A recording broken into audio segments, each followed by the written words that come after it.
Pernell Sweet Pea Whitaker fue un talento único en una generación, un genio defensivo, medallista de oro olímpico y campeón mundial en 4 divisiones.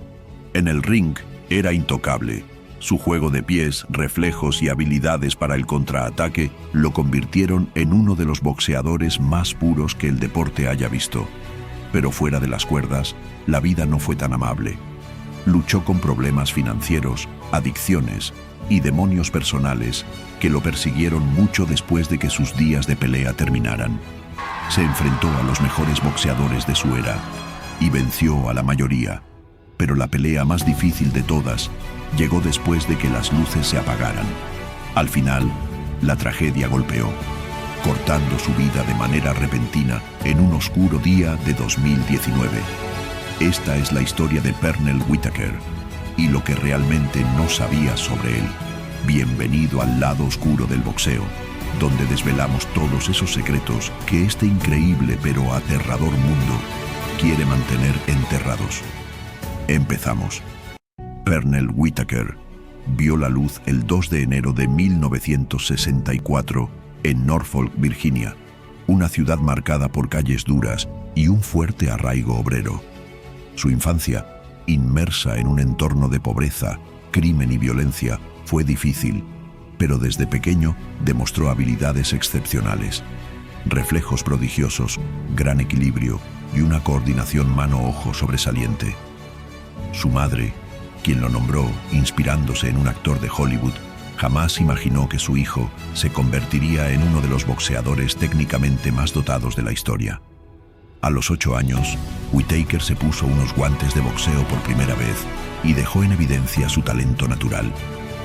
Guiado por entrenadores de la zona, desarrolló un estilo elástico y defensivo basado en el movimiento constante y los contraataques, en contraste con el enfoque agresivo de otros jóvenes boxeadores. Whitaker se especializaba en esquivar golpes y anticipar movimientos, habilidades que lo distinguían ampliamente de sus contemporáneos. Como amateur, fue un verdadero prodigio. Disputó cerca de 500 combates y sufrió muy pocas derrotas. Su velocidad, desplazamiento y precisión lo hacían prácticamente inalcanzable. Ya en su adolescencia era reconocido como uno de los mejores boxeadores aficionados del planeta. Con varios campeonatos nacionales en su haber, captó la atención de las figuras más relevantes del boxeo. Su consagración llegó en los Juegos Olímpicos de Los Ángeles en 1984, donde formó parte de uno de los equipos de boxeo estadounidense más destacados, compartiendo escena con futuros campeones como Evander Holyfield, Meldrick Taylor y Mark Breland. Entre tantos talentos, Whitaker brilló con luz propia gracias a su dominio defensivo y golpes certeros, culminando su participación con una impecable actuación en la final que le otorgó el oro olímpico en peso ligero. Con su medalla colgando y el reconocimiento generalizado, Whitaker ya era comparado con leyendas como Willie Pep y Nicolino Loche. El paso al profesionalismo era cuestión de tiempo. En 1984 dio el salto y comenzó a construir su legado, mostrando que, a diferencia de muchos campeones olímpicos, su éxito amateur se traduciría perfectamente en el boxeo rentado. Su estilo adaptado a combates extensos y su increíble sentido del ritmo lo hacían casi intocable.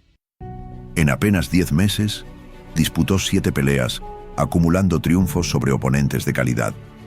Aunque su estilo defensivo generaba dudas en algunos críticos, Whitaker despejó cualquier incertidumbre en su 12º combate al dominar a Roger Mayweather, un ex campeón mundial temido por su pegada, gracias a su astucia en el desplazamiento y su puntería quirúrgica.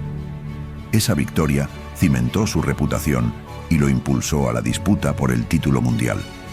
En 1989 se enfrentó a Greg Haugen por el campeonato ligero de la IBF.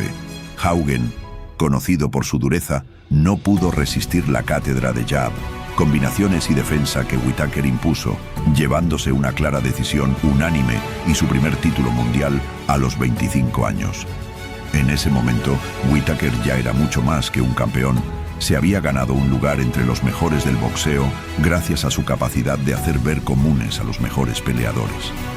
La categoría de peso ligero tenía un nuevo soberano y el mundo comenzaba a darse cuenta de la magnitud de Sweet Pea. Tras su conquista del título ligero de la IBF, Whittaker buscó consolidar su dominio absoluto. Su primera gran misión fue vengar su controvertida derrota ante José Luis Ramírez, a quien enfrentó nuevamente en 1989. Esta vez, la victoria de Whittaker fue contundente y sin discusión, ganando por decisión unánime y sumando el cinturón ligero del CMB. Continuó arrasando en la división, enfrentando en 1990 a Azumah Nelson, el sólido campeón superpluma del CMB que subía de categoría. Nelson, pese a su fama de incansable guerrero, fue neutralizado completamente por la maestría defensiva de Whittaker, quien ganó otra decisión dominante. En 1991, Whittaker completó su gesta al vencer a Juan Nazario y capturar el título ligero de la AMB, convirtiéndose en el primer campeón indiscutido de peso ligero desde Roberto Durán. Esta impresionante hazaña lo consolidó como una leyenda viviente del deporte, siendo nombrado Boxeador del Año por la revista Ring. Su estilo único de frustrar a rivales con su movilidad de cabeza, impecable juego de pies y contraataques precisos lo hacía inalcanzable en el cuadrilátero. Sus peleas se volvían lecciones de futilidad para sus oponentes, quienes rara vez lograban conectarle golpes claros. Entre sus últimos combates destacados en el peso ligero estuvo su victoria sobre Jorge Páez en 1992, otra exhibición de superioridad técnica. Para ese entonces, Whittaker ya era reconocido ampliamente como el mejor boxeador libra por libra del planeta.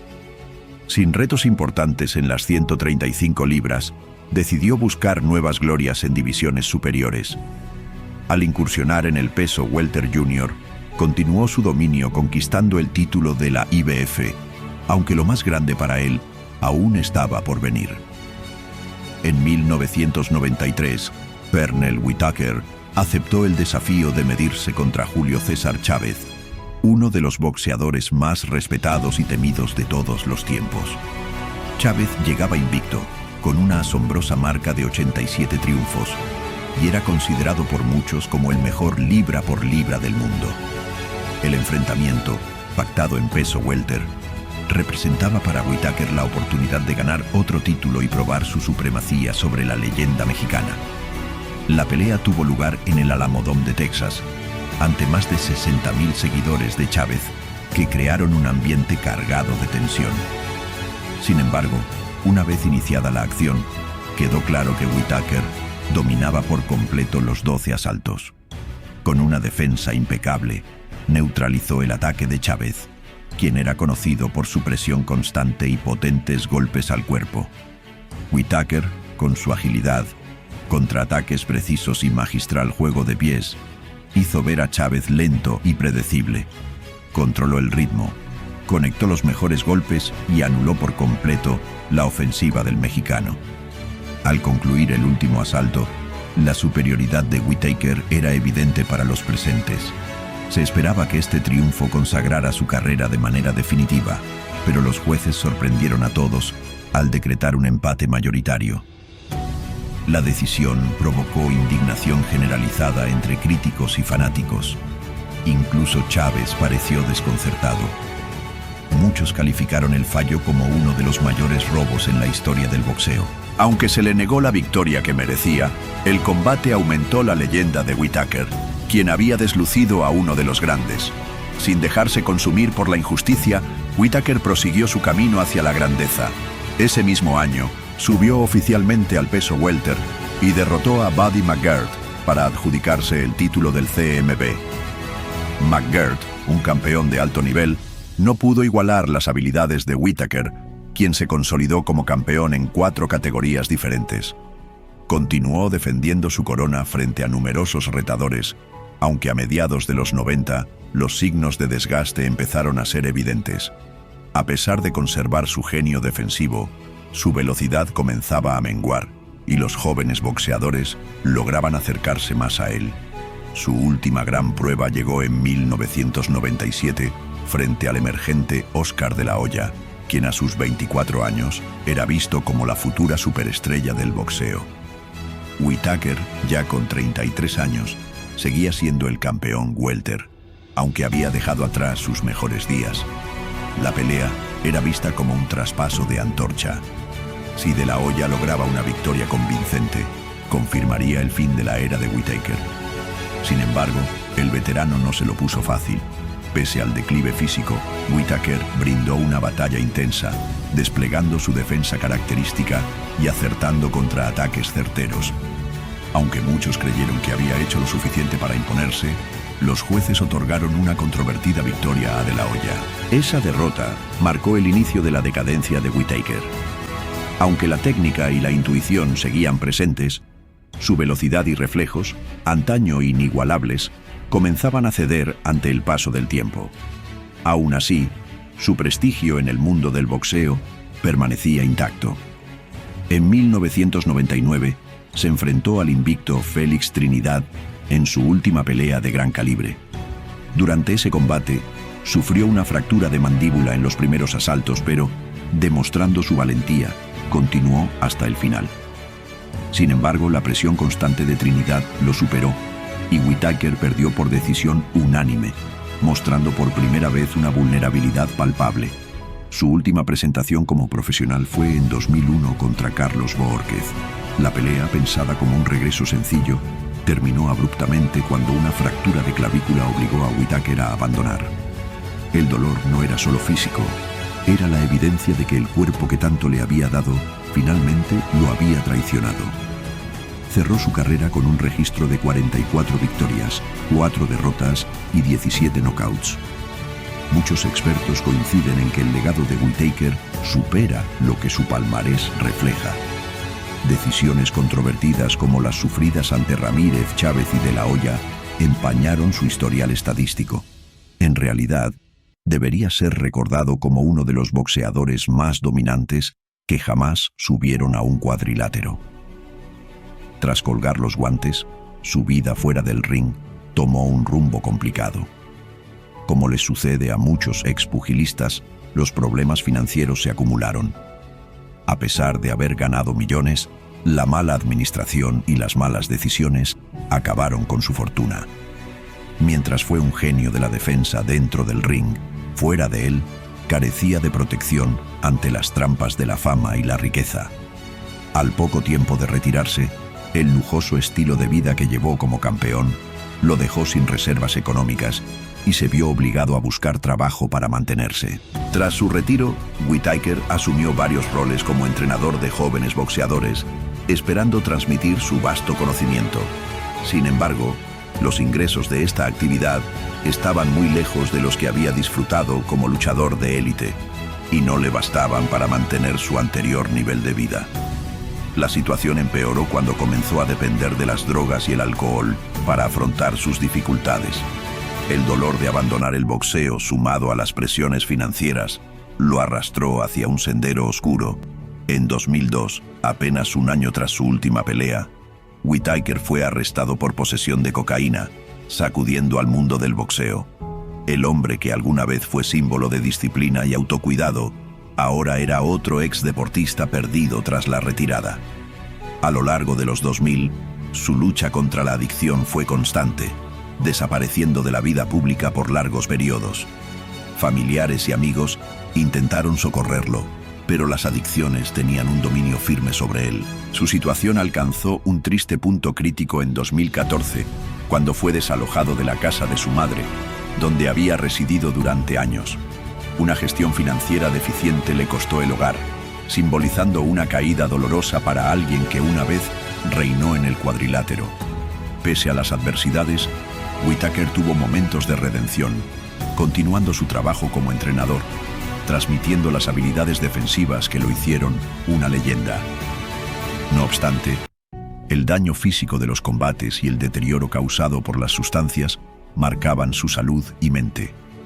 Durante la década de 2010, Whittaker, otrora elogiado mundialmente, se desvaneció en el olvido. El boxeo había seguido adelante, y los nuevos aficionados apenas sabían de su grandeza. Dentro del ring había vencido a los mejores, pero fuera de él, su batalla más dura fue consigo mismo, una pelea que nunca pudo ganar del todo. El capítulo final de su historia llegó en 2019. Alguna vez dotado de reflejos sobrehumanos y una defensa impenetrable, los años y los excesos dejaron huellas visibles en Whittaker. Su caminar, antaño ligero, ahora evidenciaba el peso de su pasado. Sin una red financiera ni trabajos lucrativos tras su retiro, debió conformarse con entrenar en gimnasios locales. Mientras otros campeones retirados prosperaban como comentaristas o empresarios, Whittaker lidiaba con el descenso económico y la adicción. Su problema de drogas, iniciado a principios de los 2000, empeoró conforme desaparecía del ojo público. Su arresto en 2002 fue solo el comienzo de una decadencia gradual. Amigos y conocidos notaban cómo su mente, antes afilada, se volvió difusa, su habla lenta y su físico irreconocible. En eventos de boxeo, su presencia era sombría y sus problemas de salud eran evidentes, a pesar de su legado defensivo. Mientras figuras como Mike Tyson o Evander Holyfield seguían recibiendo homenajes, Whittaker era frecuentemente ignorado. Su contribución al boxeo quedaba relegada a un segundo plano. Intentó mantenerse vinculado al deporte como entrenador en Virginia, pero la batalla contra la adicción persistía. La vida, en su cruel ironía, le propinó golpes más duros que cualquier oponente. El 14 de julio de 2019, Whittaker falleció trágicamente a los 55 años tras ser atropellado mientras cruzaba una calle en Virginia Beach. El conductor, que permaneció en el lugar, no estaba bajo efectos del alcohol y el hecho se clasificó como un accidente sin cargos penales. El boxeo perdió a un gigante, y aunque hubo homenajes de grandes como Floyd Mayweather, Roy Jones Jr. y Oscar de la Hoya, la cobertura mediática fue modesta en comparación con la de otras leyendas. La vida de Whittaker no fue la de un campeón retirado rodeado de lujos, sino un relato de luchas constantes, caídas y resistencia. A pesar de su habilidad casi sobrenatural, su legado no ha recibido el brillo que merece. Aunque expertos y conocedores reconocen su influencia en estilos como los de Mayweather, Lomachenko y Shakur Stevenson, su nombre rara vez surge en debates populares sobre los mejores. Parte de esta omisión radica en su estilo. La defensa nunca ha capturado la imaginación del público como los knockouts espectaculares. Whittaker era tan bueno que sus victorias parecían fáciles y carentes de drama. Mientras otros boxeadores capitalizaban su carisma, Whittaker se enfocaba en ser el mejor, sin preocuparse por el marketing o el show. Hoy, su impacto perdura en aquellos que valoran el arte del boxeo puro.